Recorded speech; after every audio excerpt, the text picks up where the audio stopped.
Hello friends, welcome on digital Sagar.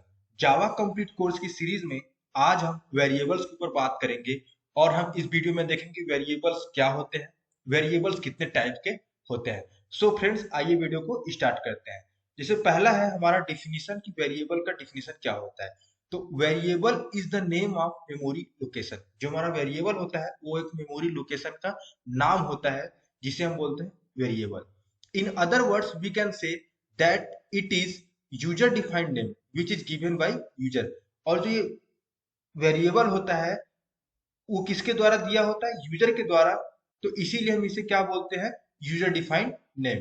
Variable can store any types of values.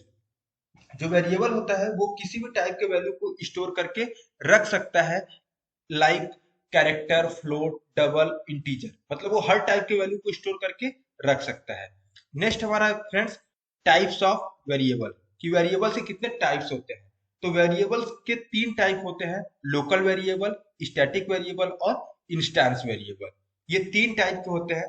So friends, अभी हम थोड़ा सा आपको बताना चाहेंगे बेसिकली थोड़ा डायग्राम के थ्रू कि वेरिएबल क्या होते हैं और इसको हम यूज कैसे करते हैं। सपोज ये हमारा जेवीएम है, ये हमारा क्या है? जेवीएम है। और इसके अंदर एक लोकेशन है, एक जहां पे 10 मतलब 10 वैल्यू है। मतलब इस लोकेशन के अंदर 10 वैल्यू हमने दे दिया है। अब हमें इसे यूज करना है, तो इसको यूज करने के लिए हमें इसका नाम नहीं पता है। तो बिना नाम पता किए हम इसको कैसे यूज कर सकते हैं? जो नाम होगा वही हमारा क्या होगा? वेरिएबल होगा। इट मीन्स उस नाम के बिना हम उस वैल्यू को एक्सेस नहीं कर सकते हैं, इसीलिए हम वेरिएबल का यूज करते हैं अपने प्रोग्राम में। अगर हमें इसका नाम पता हो जाएगा, जैसे हमने इसका नाम दे दिया ए, तो अब हम इसको आसानी से यूज कर पाएंगे। तो इसको कैसे यूज करेंगे अभी हम इसको जब प्रोग्राम करेंगे तो आपको बता देंगे। लेकिन आप यहाँ पे ये समझिए कि किसी भी वैल्यू का अगर नाम देते हैं, वेरिएबल नेम देते हैं, तभी हम उस वैल्यू को यूज कर पाते हैं, अदरवाइज हम उसको नहीं यूज कर पाएंगे। इन सिंपल सी बात है, अगर कोई पर्सन खड़ा है, अगर आपको उसको नाम पता होगा तभी आप उस पर्सन को बुला पाओगे, अदरवाइज उस पर्सन को आप बुला नहीं पाओगे, बिकॉज उसका आपको नाम ही नहीं पता, तो आप उसको कैसे बुलाओगे। उसी तरह यहाँ पे कोई वैल्यू है एक लोकेशन पे, एक एड्रेस पे, अगर आपको उसको यूज करना है तो आपको उसका कुछ नाम देना पड़ेगा, तभी आप उसको यूज कर पाओगे। सो फ्रेंड्स, अब आइए वीडियो में आगे बढ़ते हैं और देखते हैं कि जो टाइप्स ऑफ वेरिएबल होते हैं इनको हम वन बाय वन समझने की कोशिश करेंगे। जिसमें से पहला हमारा है local variable. A variable which is declared inside the body of the method और method parameter called local variable. Local variable क्या होता है? Inside the body of the method और मेथड पैरामीटर। इट मीन्स ये क्या होगा? मेथड के अंदर होगा या फिर मेथड पैरामीटर के अंदर होगा। जैसा कि आप सिंटैक्स में देख पा रहे होंगे, ये हमारा ब्लॉक ऑफ कोड है जो एक मेथड के अंदर है, इंट ए। तो यहाँ पे इंट ए जो है एक लोकल वेरिएबल है। उसी तरह जो डेमो मेथड है इसमें इंट ए लिखा है हमने, तो ये क्या हो गया है? Parameterise method. तो जो पैरामीटराइज मेथड होते हैं, तो जो उसमें हमने इंट ए यूज किया है पैरामीटर, वो भी हमारा किस टाइप का वेरिएबल है? वो भी हमारा है लोकल वेरिएबल। नेक्स्ट हमारा है instance variable. A variable which is declared inside the class but outside of the method called instance variable. Instance variable क्या होता है? वो क्लास के अंदर होता है लेकिन मेथड के बाहर होता है। It means outside of the method but inside the class is called instance variable. जैसा कि आप सिंटैक्स में देख पा रहे होंगे, पब्लिक स्टैटिक वॉइड मेन के बाहर हमारा क्या है? इंटेक्स है, और क्लास ए के अंदर है, इसीलिए हमारा क्या है? Instance variable. थर्ड है हमारा और लास्ट है static variable. A variable which is declared with the help of static keyword called static variable. Static variable का सिंपल सा मीनिंग ये होता है कि ये भी एक वेरिएबल की तरह होता है, बस इसका फर्क ये होता है कि इसके पहले स्टैटिक कीवर्ड लग जाता है, जिसके थ्रू ये साफ साफ मालूम चल जाता है कि हमारा क्या है? स्टैटिक वेरिएबल है। और आपको एक चीज हमेशा ध्यान रखना है कि जो स्टैटिक वेरिएबल होता है उनकी एक उनकी सिंगल मेमोरी कॉपी जनरेट होती है, जबकि लोकल और इंस्टेंस वेरिएबल की अलग अलग कॉपी जनरेट होती है। जितनी बार फंक्शन और क्लास का ऑब्जेक्ट बनाया जाता है उतनी बार उनकी क्या होगी, अलग अलग कॉपी जनरेट होगी। सो फ्रेंड्स, आइए एक प्रोग्राम के थ्रू हम आपको बताने की कोशिश करेंगे कि इन तीनों का हम कैसे यूज कर पाएंगे अपने प्रोग्राम में। तो आइए हम एक नई फाइल लेते हैं और हम इसको सेव कर लेते हैं। हम डेस्कटॉप पे ही सेव करेंगे। डी नाम दे देते हैं क्लास का, डॉट जावा। ओके, तो हम यहाँ पे देते हैं क्लास डी। ओके, यहाँ पे हम देते हैं पब्लिक स्टैटिक वॉइड मेन और स्ट्रिंग आर्गुमेंट्स।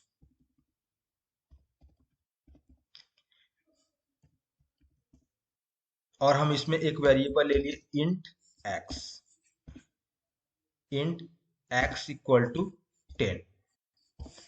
तो हमने क्या बोला था, ये हमारा किस टाइप का वेरिएबल है, ये लोकल वेरिएबल है, बिकॉज ये क्लास और मेथड के अंदर है, इसीलिए हम इसको कौन सा वेरिएबल बोलेंगे, लोकल वेरिएबल। ओके, अब हम एक और वेरिएबल बनाते हैं यहाँ पे, int y is equal to 20। तो ये हमारा किस टाइप का वेरिएबल है, ये हमारा क्लास के तो अंदर है लेकिन मेथड के बाहर है, तो इसीलिए हमारा ये कौन सा वेरिएबल हो जाएगा,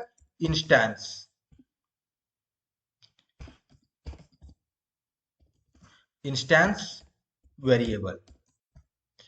और एक वेरिएबल बनाते हैं हम यहाँ पे, static int z equal to 30। तो फ्रेंड्स, यहाँ पे ये भी हमारा क्या है, क्लास के अंदर है लेकिन मेथड के बाहर है। और ये जो हमारा वेरिएबल है इसमें स्टैटिक कीवर्ड यूज हुआ है, तो इसीलिए हमारा ये क्या है, स्टैटिक वेरिएबल। ओके, तो अब ये हमारा तीनों हम वेरिएबल बना दिए, अब हमें इसे यूज करना है। तो जैसा कि आप जानते हैं कि प्रिंट कराने के लिए कौन सा मेथड यूज करते हैं, system dot out dot println. Okay, so friends, आप जानते हैं कि लोकल वेरिएबल को यूज करने के लिए हमें किसी ऑब्जेक्ट की जरूरत नहीं पड़ती, उसे हम सिंपल यहाँ पे प्रिंट कर सकते हैं। सेम हम इसको कॉपी करते हैं और यहाँ पे पेस्ट कर देते हैं। और स्टैटिक वेरिएबल को यूज करने के लिए हम उसे क्लास के थ्रू ही यूज कर सकते हैं, क्योंकि ये क्लास का ऑब्जेक्ट होता है। ओके, तो क्लास का नेम क्या है, डी, और वेरिएबल हमारा क्या है, जेड। ओके, एंड हमारा नेक्स्ट हमारा क्या है, इंस्टेंस वेरिएबल। तो इंस्टेंस वेरिएबल को यूज करने के लिए बिना क्लास के ऑब्जेक्ट के थ्रू हम इसको, बिना क्लास के ऑब्जेक्ट के बिना हम इसको यूज नहीं कर सकते। सबसे पहले क्लास का ऑब्जेक्ट बनेगा, तो हमें क्लास का ऑब्जेक्ट बनाते हैं। ये रेफरेंस वेरिएबल ऑब्जेक्ट हो गया और न्यू कीवर्ड के थ्रू बनेगा, और यहाँ पे डी क्लास का ये ऑब्जेक्ट रेडी हो गया, रेफरेंस। ओके, अब हम यहाँ पे क्या करेंगे, इस मैसेज को प्रिंट करते हैं और इस ऑब्जेक्ट के थ्रू हम इसको यहाँ पे यूज कर लेंगे। अब इसको कंट्रोल एस करके सेव कर दिया प्रोग्राम को हमने। अब चलते हैं अपने सीएमडी प्रॉम्प्ट पे। सीएमडी प्रॉम्प्ट पे जाने के बाद हम अपने जहां प्रोग्राम को सेव किए हैं उस लोकेशन पे जाएंगे। तो आपका जो लोकेशन होगा, आप अपने लोकेशन पे जाएंगे और मैं अपने जहां पे प्रोग्राम हमने सेव किया है मैं उस लोकेशन पे जाऊंगा। थोड़ा जूम करता हूँ आपको प्रॉपर दिखे। तो मैं जाऊंगा अपने लोकेशन पे, one drive and CD desktop. Okay, तो अपने लोकेशन पे आ गया मैं।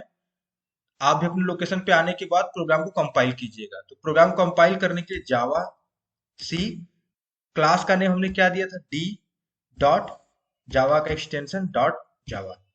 प्रोग्राम सक्सेसफुली कंपाइल हो गया। रन करने के लिए जावा, क्लास का नेम डी, इंटर। हमारा वैल्यू यहाँ प्रिंट कर दिया 10, 30, 20।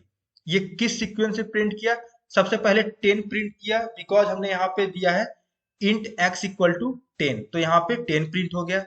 देन हमने क्या दिया, d डॉट जेड, हमने ऑब्जेक्ट के थ्रू यहाँ पे z को प्रिंट कराया, इसी वजह से यहाँ पे 30 प्रिंट किया।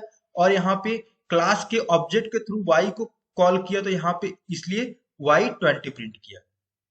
तो फ्रेंड, ये था आउटपुट आपके सामने।